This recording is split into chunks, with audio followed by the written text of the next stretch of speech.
Olá, meu nome é Murilo, eu sou professor de Química e hoje nós iremos tratar a respeito do modelo atômico, especificamente o modelo atômico de Dalton e Thomson, que são modelos atômicos iniciais. No entanto, sabemos da importância de conhecermos a teoria atômica, né, a historicidade do modelo atômico.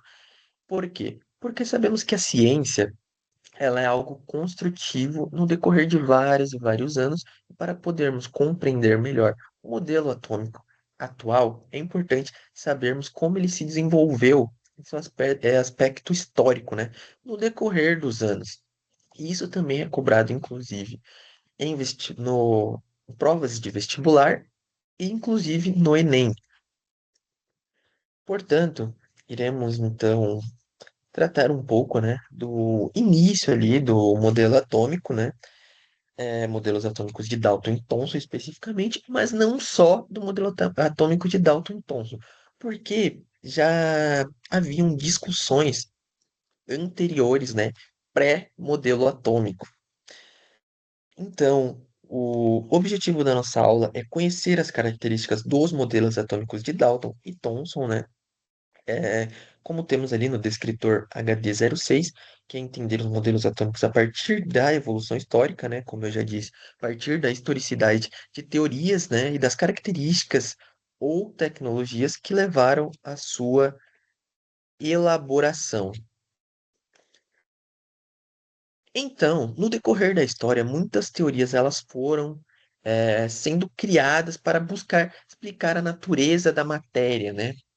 Porque pessoas na época pensavam do que é a matéria, do que esses objetos, do que a natureza ela é constituída.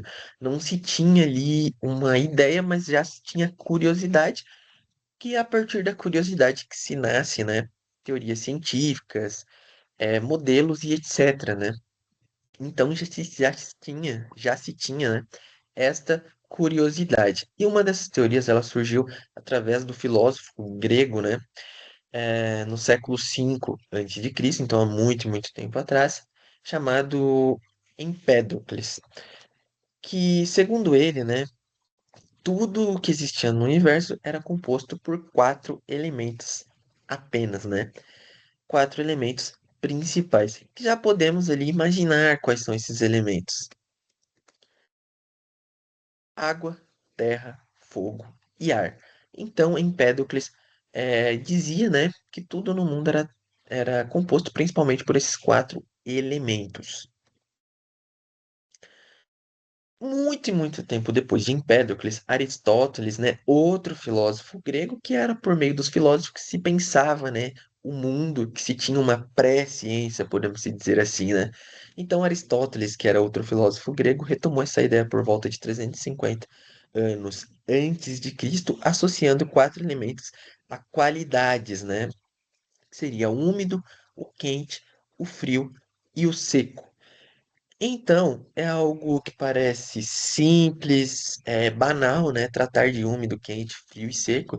Você pode pensar, professor Murilo, mas é óbvio que a água, ela traz um aspecto de umidade, é óbvio que o fogo é quente, é óbvio que nós temos o frio, que nós temos o seco, mas naquela época não se não se imaginava ainda, né? Pelo menos não se tinha sido tratado antes de Aristóteles esses aspectos. O conhecimento, por mais simples que se possa parecer hoje, ele foi se desenvolvendo como toda a ciência, como inclusive teorias mais complexas, né? Que se tem hoje, ela foi sendo construída no decorrer de tempo. Por mais simples ou complexa que pareça, ela foi sendo construída por muitos e muitos anos. Isso se dá por todas as áreas da ciência, não só na química. Então, ao longo dos anos, com o avanço da tecnologia e aprimoramento de experimentos, né, a química ela passou a ter um caráter científico distinto da abordagem filosófica adotada no passado. Então, ela foi sendo desenvolvida ali pelo que foram chamados ali de alquimistas, né, e não mais os filósofos. Então, atualmente nós sabemos que a matéria ela não é formada apenas por quatro elementos, e sim por átomos, que o mesmo átomo, né, que temos hoje. No entanto, o átomo, a ideia de átomo, o conhecimento que se tinha sobre átomo, ele foi sendo desenvolvido no decorrer de anos. Então é importante compreender o conceito atual que o conceito atual de átomo, ele é diferente de tempos atrás. E a experimentação de cientistas possibilitou chegar a novas conclusões e nós vamos entender como esse conceito evoluiu. Então, Leucipo e Demócrito, eles foram os primeiros filósofos a defender a ideia sobre a menor partícula da matéria, que se chama, né, átomo, que inclusive é o que temos hoje, né? E segundo eles, tudo era formado por partículas indivisíveis chamadas de átomos. Mas por que esse nome? Ah, professor, por que que eles tiveram esse nome átomo? O que que significa? Então, átomo, esse nome, ele vem do grego, né? Que Leucipo e Demócrito eram da Grécia, e A significa não e tomo, divisão. Então, não divisível, algo que não era possibilitado de ser destruído, algo que não era possibilitado de ser divisível. Eles pensavam ali, ah, por exemplo, qualquer objeto, uma rocha ali na natureza. Eles pensavam, ah, nós até podemos quebrar essa rocha, mas vai chegar em um ponto que ela vai ficar indestrutível e indivisível. Então, eles desenvolveram essa ideia por meio ali do pensamento, da curiosidade, né? Que é algo que é utilizado até hoje na ciência, né? Toda teoria ela surge através da curiosidade, né? Mas a existência do átomo ela não podia ser comprovada cientificamente, não existia tecnologias o suficiente para isso. Então, depois de muitos e muitos anos, temos John Dalton, né? Em 1808, que foi o primeiro cientista a formular uma teoria atômica baseada em observações científicas. Observação, inclusive, que é o método científico utilizado até hoje, né? Temos a observação como grande aliada da ciência. E segundo ele, toda matéria é composta por átomos, e átomo é algo indivisível, né? Ele manteve essa ideia lá de Demócrito e Leucipo, né? Então, os átomos de um elemento, eles são iguais e os átomos de elemento diferentes são diferentes. Então, ele já tinha a ideia ali de átomo e a ideia de mais de um tipo de átomo. Então, John Dalton, ele foi extremamente importante, extremamente relevante para a ideia de átomos que temos até hoje, né? John Dalton propôs, então, a diferença entre átomos diferentes e de elementos químicos diferentes. Então já se tinha a ideia de elementos químicos, apesar de não ter uma tabela periódica formulada como temos hoje, né? Mas isso é assunto para uma outra aula. Então, temos, por exemplo, átomos de oxigênio diferentes dos átomos de hidrogênio. E a junção dele formavam átomos em um composto. Por exemplo, se juntarmos átomos de oxigênio com átomos de hidrogênio, temos ali um composto de H2O, que é a água, né? Então, esse modelo atômico ele ficou conhecido como bola de bilhar. A bola de bilhar mesmo que temos hoje, né, na sinuca, popularmente dita, que podemos imaginar ali uma bola de bilhar como sendo algo maciço ali, e ele imaginava que era algo indestrutível, uma esfera maciça e indestrutível. Mas por que que Leucipo já havia tratado como algo indivisível e ficou conhecido como modelo atômico de Dalton?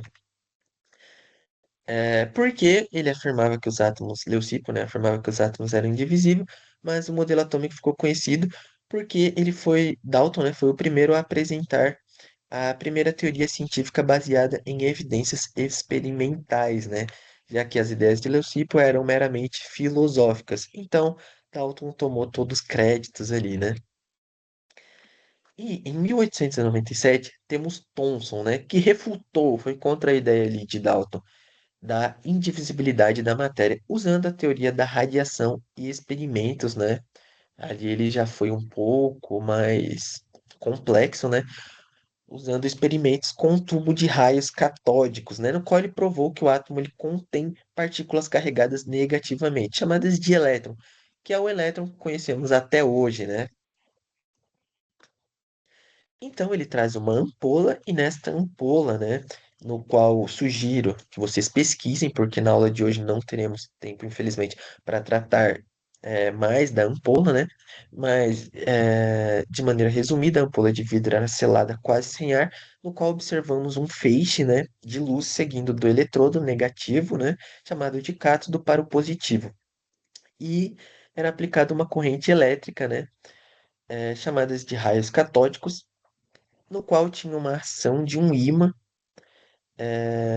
esse ímã, né, com polos positivos e negativos que provou desvios na trajetória desses raios. Logo, haviam partículas de carga negativa que sofriam atração e repulsão, chamadas de elétrons. Por meio desse experimento, Thomson propôs que os elétrons são partículas de carga negativa distribuídas por todo um átomo. Assim, o modelo de Thomson ele ficou conhecido como pudim de passas. Ah, professor, mas o que é pudim de passas? É um doce britânico. Podemos assemelhar com o panetone que conhecemos aqui no Brasil e no qual ele propôs que maior parte do átomo seria de carga positiva, então as frutas ali do panetone, né, assemelhando, né, ao pudim de passas seriam os elétrons.